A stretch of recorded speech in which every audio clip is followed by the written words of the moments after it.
पुण्यातील गणेश विसर्जन मिरवणूक सकाळी 7 वाजता सुरू करण्यावरती ही मंडळं ठाम आहेत। याआधी पोलीस आयुक्तालयामध्ये 2 स्वतंत्र बैठका झाल्या, त्यामध्ये मार्ग निघाला नाही।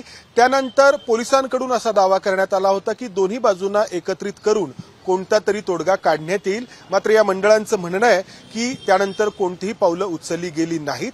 त्यामुळे सकाळी 7 वाजता ही मंडळं विसर्जन मिरवणुकीमध्ये सहभागी होतील असा त्यांनी पत्रकार परिषद घेऊन दावा केलाय। तुमचं मंडळ कुठं आहे आणि दरवेळी किती वाजता विसर्जन मिरवणुकीला तुम्ही सुरुवात करता आणि विसर्जन किती वाजता होतं? माझं मंडळ शुक्रवार पेठेत आहे, केळकर सांगल्या जवळ आहे।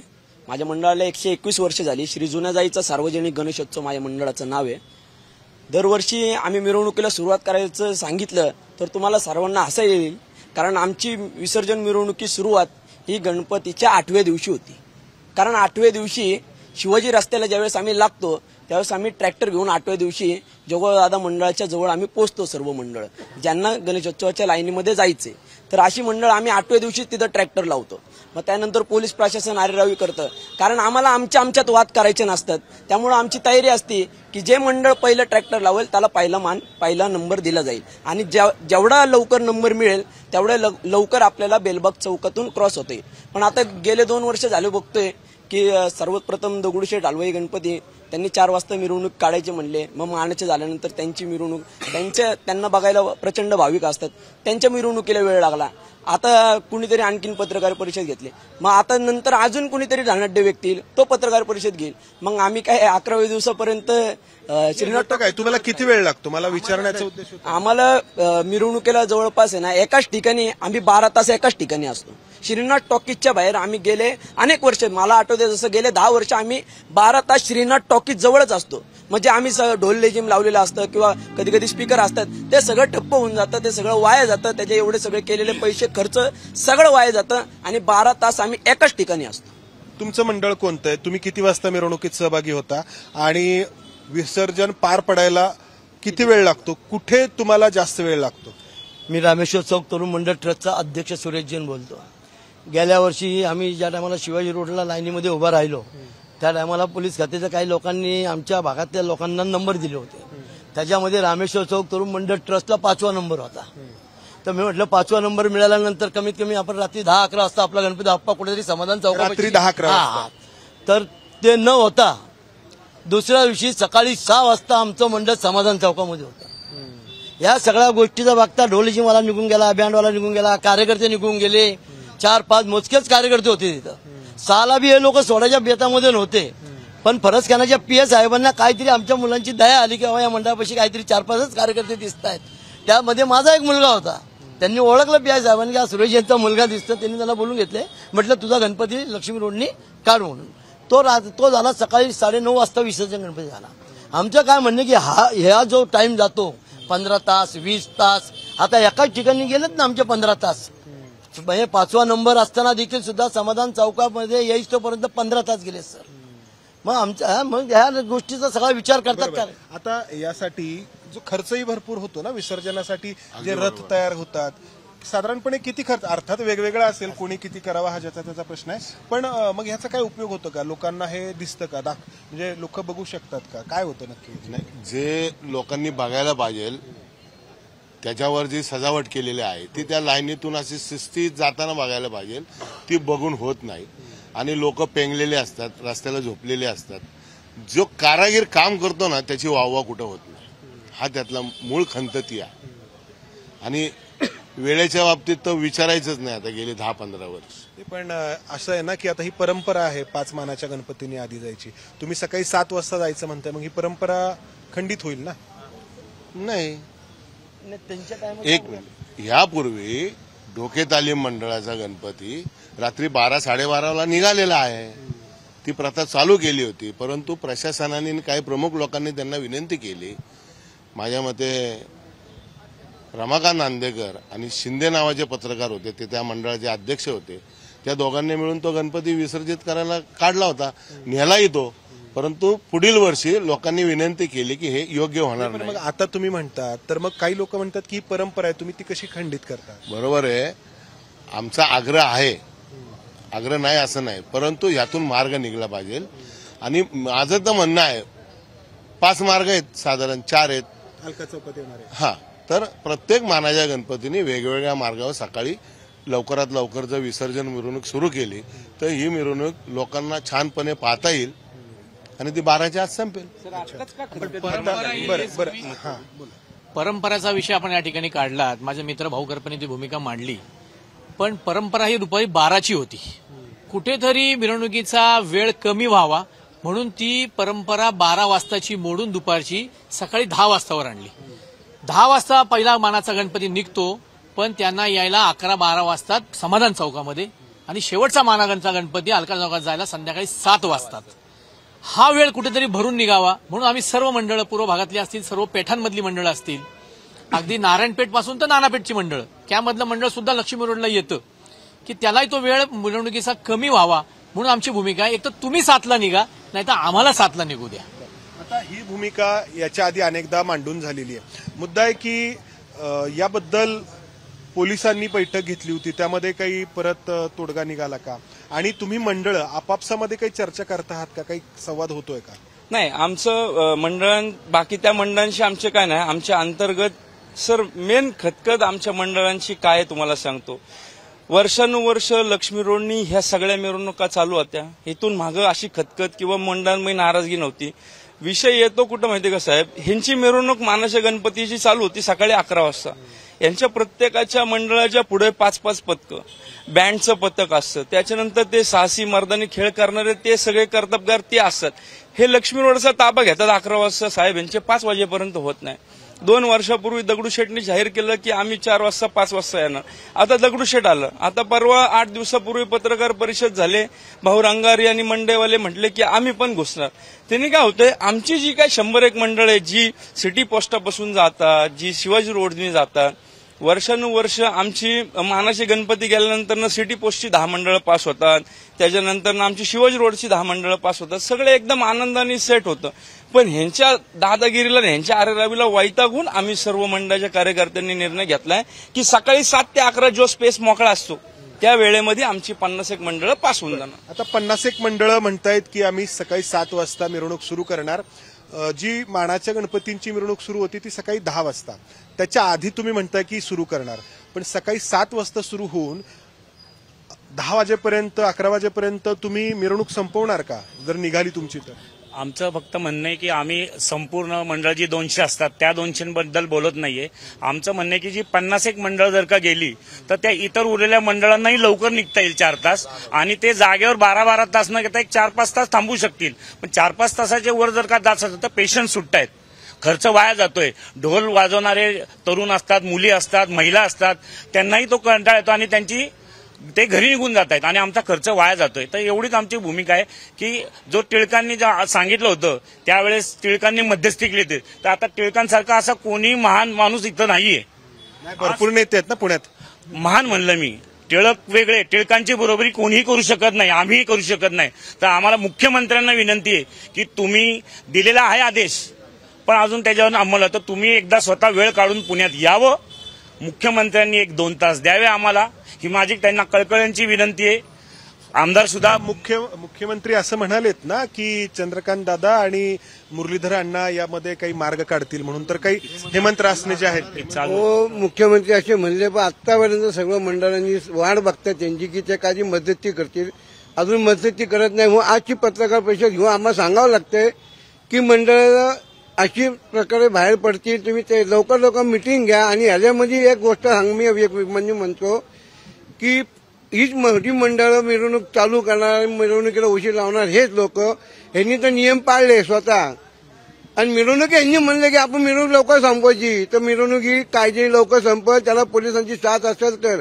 पण पोलिसांनी साथ दिली नाही तर या असेच उशीर राहणार आणि वर्षानुवर्ष असंच चालणार आहे. आणि ह्याच्यामध्ये काही निष्पन्न होणार नाही. यांची येऊन दादागिरी करणार, आम्ही मध्ये घुसणार, आणि बाकीची मंडळांना ते हुकुमशाही करून त्यांचं ते राज्य चालवणार. हे चालणार नाही. अच्छा, तुमचं मंडळ जे आहे ते किती वाजता निघतं, काय क्रमांक असतो, किती वेळ लागतो विसर्जन? आमचं आता गेली 10-15 वर्षात क्रमांक आम्हाला वेगळे वेगळे असतात. कधी 1 वर्ष 3रा असेल, कधी 4था असेल, कधी 6वा असेल, कधी 7वा असेल. मग जेव्हा ते क्रमांक वेगळे वेगळे कशामुळे येतात की ते नाही का पोलीस प्रशासन जे क्रमांक त्याच्यावर आम्ही जायला ठाम असतो. पण या एकंदर लागलेलं आहे ह्याच्यात वेळ, त्याच्यात आमच्या एवढं जवळ असून क्रमांकाची वाट लागते डेकोरेशनची सगळ्या गोष्टी. या सगळ्या विसर्जन मिरवणुकीमध्ये मानाच्या गणपतींचा जो काही क्रम ठरलाय तर तो बदलावा यासाठी शैलेश बढाई यांची एक न्यायालयामध्ये याचिका देखील होती, मात्र न्यायालयाने ती फेटाळली. मग काय झालं? हा उगाचच बोललं जातंय न्यायालयाने ती फेटाळली, रद्द केली. हे चुकीचं आहे, हे चुकीचं आहे. आता 3 वर्ष झाले त्या गोष्टीला. तुम्ही सगळ्यांनी माध्यमांनी त्याला भरपूर प्रतिसाद दिल्यामुळं ती खूप चांगल्या प्रकारे चालली होती, परंतु ती फेटाळली नाही. माननीय स्वर्गीय गिरीश भाऊ बापट हे त्यावेळेस होते, त्यांनी यातनं तोडगा काढला होता. त्यांनी मला स्वतः बोलवलं होतं व त्यांनी त्यावेळेस विनंती केली होती माननीय गणपती आणि पोलीस आयुक्तांची की बाबा असं असं आहे, याला कुठेतरी गालबोट लागेल. कारण त्या याचिकेत काय होतं त्याचं मी तुम्हाला देईल. कलम 19 नुसार कायद्याच्या मुक्त संचार आहे, कुठलंही मंडळ कुठनं जाऊ शकतं, प्रत्येकाकडे पासेस आहे. आणि दुसरी गोष्ट मानपान हा राहिला नसता, फर्स्ट कम फर्स्ट, हे लक्षात ठेवा साहेब. नंतर आम्ही सगळं ज्या याचिकेमध्ये काही मंडळं होती आमच्याबरोबर, ती मंडळं काही आमच्याबरोबर वरिष्ठ होती, त्या लोकांशी आम्ही चर्चा केली व बापट साहेबांचा मान ठेवला होता, मानवाल्यांचा मान ठेवला आम्ही सर्वांचा, कारण आमचे मित्र आहेत ते सगळे, आमचे इतके वर्ष आम्ही एकत्र आहोत. पोलीस प्रशासनाचा आम्ही मान ठेवला आणि ती याचिका आम्ही थांबवली आहे, ती फेटाळलेली नाहीये. मी 10 वेळा तेच सांगतोय, अजूनही माझ्याकडे त्याचं पत्र आहे. मागं घेतलीये तुम्ही? नाही, हा म्हणजे मी थांबवली की नको उगाच काय होतं गणेश उत्सवाला कुठेतरी गालबोट लागता का.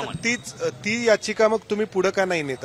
आता तुम्ही म्हणता की थेट आम्ही आता विसर्जन मिरवणुकीत सहभागी होणार. विषय असा आहे की याचिकेच्या माध्यमातून उद्या मानपान गेला तर त्याला सर्वस्वी मी जबाबदार असणार आहे, हे तर आहे ना. माझ्यावरती कित्येक मंडळांचा प्रॉब्लेम होईल.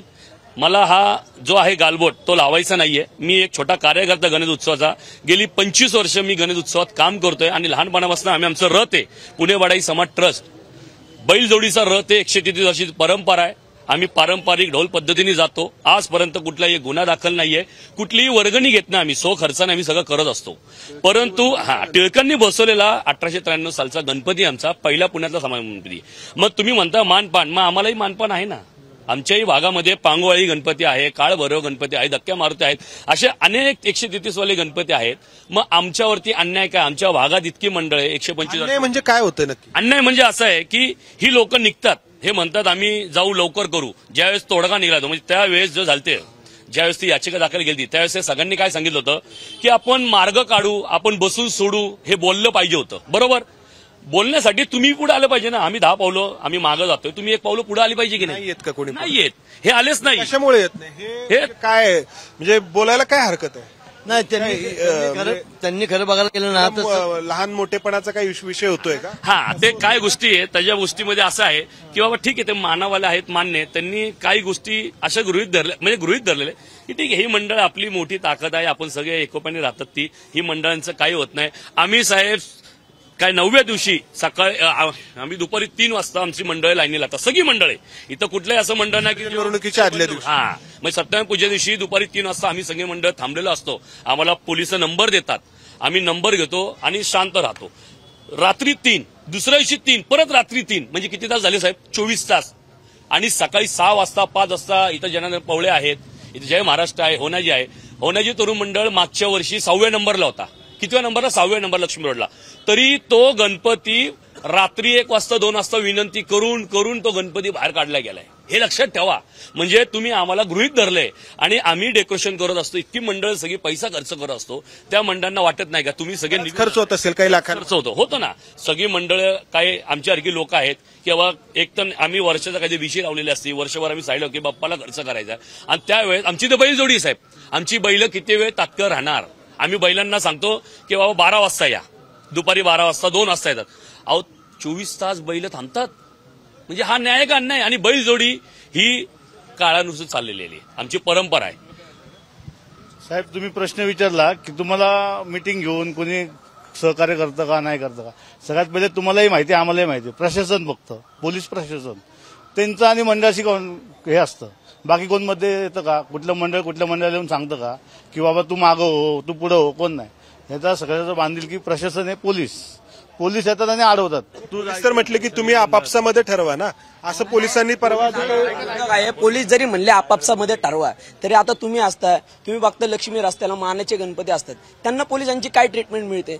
आणि आमच्यासारख्या मंडळांना काय ट्रीटमेंट मिळते? आम्ही जर बेलबाग चौकात आलो, चला चला चला चला चला चला पुढं पुढं चला चला, स्पीकर बंद, ढोल ताशे इथं नाही वाजवायचे, पुढं चला पुढं झाला. आणि हीच ट्रीटमेंट तुम्ही मानाच्या गणपतींना ठेवणार आहे का? ही जर ट्रीटमेंट तुम्ही मानाच्या गणपतींना जर ठेवली तर मग लाईन पुढे सरकत राहील, लक्ष्मी रस्ता रिकामा होईल, विसर्जन मिरवणूक लवकर संपेल आणि पोलीस प्रशासनावरचं पण ताण हलका होईल ना. सगळ्यात महत्वाचं ह्याच्यात पोलिसच आहेत. पोलिसांनी जर सगळ्यांना एक न्याय दिला ना तर कुठल्याच अडचणी येणार नाही. आणि नेहमी साहेब बदलतात, नवीन साहेबांना माहित नसतं की इथले रूल काय. मला दहीहंडीची देखणी करायला पोलीस फिरत होते माननीयांच्या मंडळांना. मग हे माननीयांच्या फिरतात, माझ्या इथं दहीहंडी असते, माझ्या इथं कुणी आलं नाही विचारायला. आता गणेशोत्सव हा जो आहे ना तो गणेश मंडळांचा आहे आणि आपण हे रस्त्यावर मंडळ बसवतोय. तर मंडळांनी नियोजन केलं पाहिजे आणि फक्त त्याची व्यवस्था ही प्रशासनाने केली पाहिजे. कारण उत्सव कोणाचा आहे तर गणेश मंडळांचा आहे. तर म्हणून आमचं तेच म्हणणं आहे की व्यवस्थेसाठी गणपती बाप्पाची आणि गणेश मंडळांची काहीच काळजी नाहीये.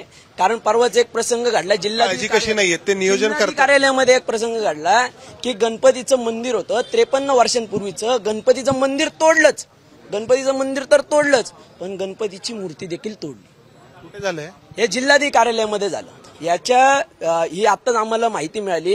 याच्या विरोधात देखील आम्ही सर्व गणेश मंडळ, आता गणपती बाप्पा तो दगडूशेठचा असू दे, कसबा गणपतीचा असू दे किंवा आमच्या मंडळ असू दे, गणपती बाप्पा एकच आहे. आणि जिल्हाधिकारी कार्यालयामध्ये जर असा प्रकार घडतोय तर तुम्ही सांगा या प्रशासनाला आणि पोलीस प्रशासनाला किंवा जिल्हाधिकाऱ्यांना किती गणेश मंडळांची किंवा गणपती बाप्पांची काळजी आहे? आता याच्यातून काही तोडगा निघेल की तुम्ही सकाळी 7 वाजता निघणारच आहे? नाही, याच्यातून मार्ग निघेल ना सर.